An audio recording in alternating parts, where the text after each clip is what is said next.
òwe wa tòní à ń gera ṣe fún àlejò jẹ. Ó ní ilé yìí mà dùn láyé. One extends oneself to feed a visitor and he remarks, "What abundance exists in this home? Wisdom.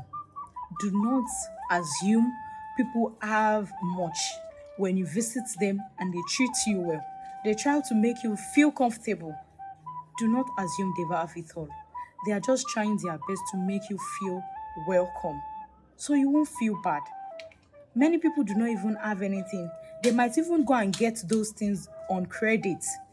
You don't know, but you are assuming they have much. And you lived here.